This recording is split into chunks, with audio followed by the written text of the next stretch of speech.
Sake, or rice wine, is made by fermenting rice and is considered the national drink of Japan. The oldest brewery is at Tenryuji, a Zen Buddhist temple in Kyoto, Japan. Sake was brewed at Tenryuji during the Muromachi period, from 1336 to 1573.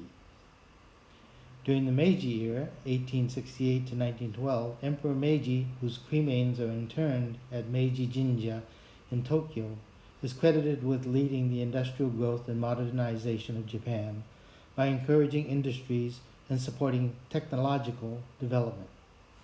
These sake barrels are offered every year to the enshrined deities by members of the Meiji Jinju Zenkoku Shuzo Kei Shinkai, or the Meiji Jingu Nationwide Sake Brewers Association. These offerings are made to show their deepest respect for Emperor Meiji and Empress Shoken. Here we have some pictures of the Gekkeikan Sake Brewery in the Fushimi district of Kyoto. Here you can see the history of the brewery dating back to 1637. The brewing of sake has not changed that much from its earliest days. Here you can see some of the artifacts of where they used to brew sake, including storage of sake, serving of sake in these tokuri, or bottles for serving, and storing sake in these barrels made of rice straw. Happy New Year, everyone. Today I want to share with you some sakes that I enjoy, also ways of serving sake. Now, this tradition of drinking sake dates back many centuries in Japan. A ceremony called otoso is celebrated, or a toast of sake, on New Year's. And when otoso ceremony is performed, you use this Sansankudo set. Sansankudo set, this set comes from Kanazawa, Japan. And the meaning of otoso varies, but some accounts say that the second character of the term otoso is the name of a demon who would terrorize villagers. The ceremony of otoso was then meant to drive away evil and give one a long life.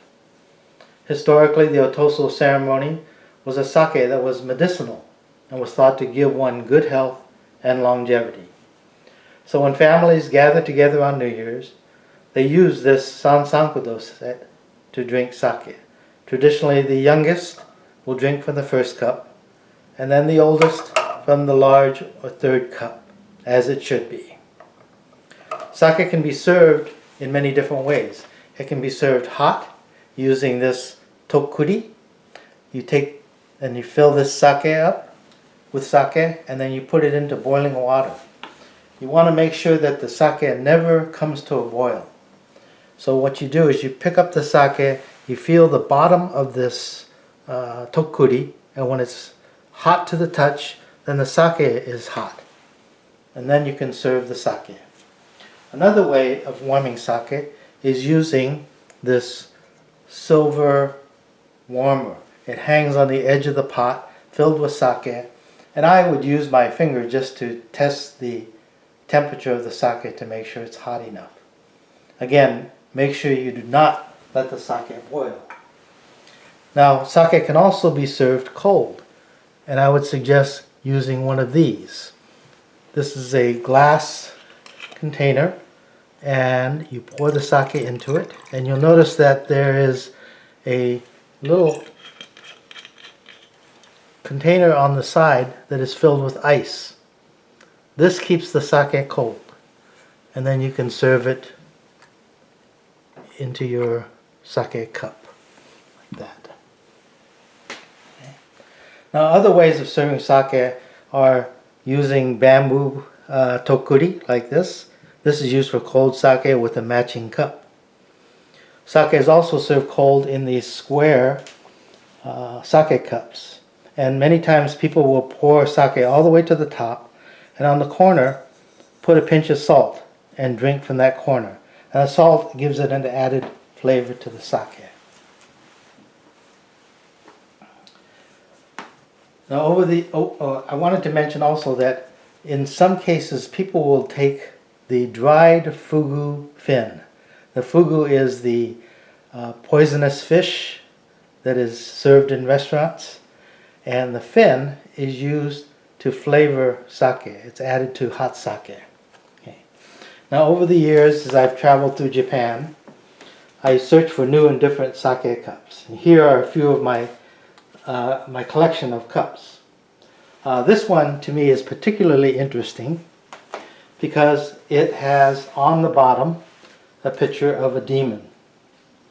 The maker says that the true nature of man reveals himself when the cup is lifted up. This latest cup, let me take some out here. This latest cup is a gift from my brother. And you'll notice that when you pour the sake in, it reveals the cherry blossoms. Okay, that's really beautiful. Some other cups that we have include ones with the frog. These two here have frogs. This one here is a glass blower in Tokyo who made this sake cup. And this one is Jane's favorite because it has the little bunny rabbit inside. You can see that. And there are many sizes and shapes of cups. Some are roughly hewn, some are very smooth and beautiful, but some are very rustic looking as well. Now, these three cups are three of my favorites. Jane and I bought these when we were in Kanazawa. This is gold leaf on a red and black lacquer. It's a beautiful cup. This one is the same from that same area. It has the dragonflies. Black lacquer, red lacquer, dragonflies. This one I thought was very unusual. I bought this in Kyoto near Kiyomizu-dera.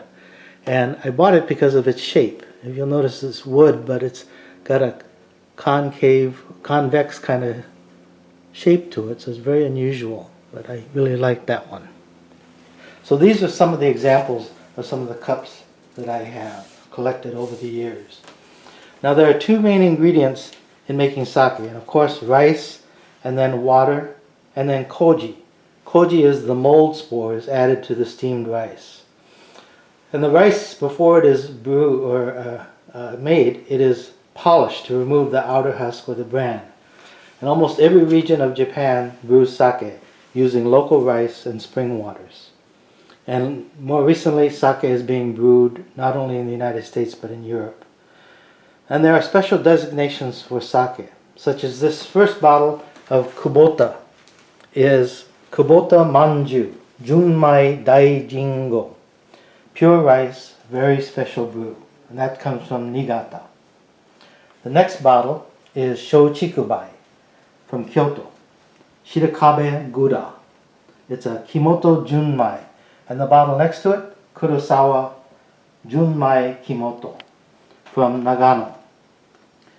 And Junmai means pure rice, but the Kimoto designation is a sake that's made using a yeast starter, made in a very labor-intensive way in which the rice, the koji, and water are mashed into a puree for hours, using exhausting techniques that involve mixing hard and mushing up the steamed rice grains with long poles. This helps lactic acid bacteria proliferate naturally and faster, preparing the environment for the yeast cells. It also takes more time, a month or so, rather than the 2 weeks needed for more common methods. More practically, Kimoto methods lead to sake that is fuller, more complex, richer, and a little bit gamier taste as well. Now the next bottle is one of my favorites, Jozen Ginjo Pink, Junmai Ginjo from Niigata. As you can tell, I favor the Niigata sakes. They are usually drier sakes, and there are many types of sake, and individual tastes vary. Sweet to dry. I prefer a dry sake. Now, In the wintertime, Nigori sake is produced using a larger mesh to filter the sake, resulting in a cloudy sediment in the sake. If you look closely, you can see at the bottom there is a cloudy sediment at the bottom of this sake. This is kikusui, and this is from Niigata as well. So if you shake it up, and then it becomes a nice white, cloudy, milky type of sake. And some people don't care for the sweetness of nigori, but if you take a little bit of lemon and add it to the sake, it gives it a really nice flavor. So sake, like wine, comes in many flavors, both sweet and dry. Also, flavors vary from region to region in Japan. So as you gather for New Year's, you can enjoy sake, toast with your family, and enjoy this Otoso Kanpai sake.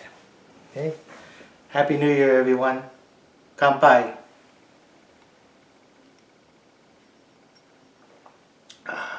Oishii.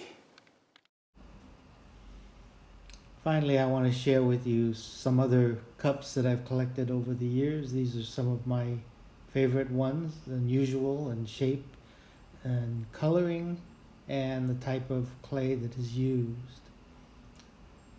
I also want to take this opportunity to wish all of you a Happy New Year as the year comes to a close, and you may want to toast with your family, not necessarily sake, maybe some non-alcoholic beverage, but please toast to each other, thank each other, and remember that we're all together in one in the Nembutsu. Thank you very much.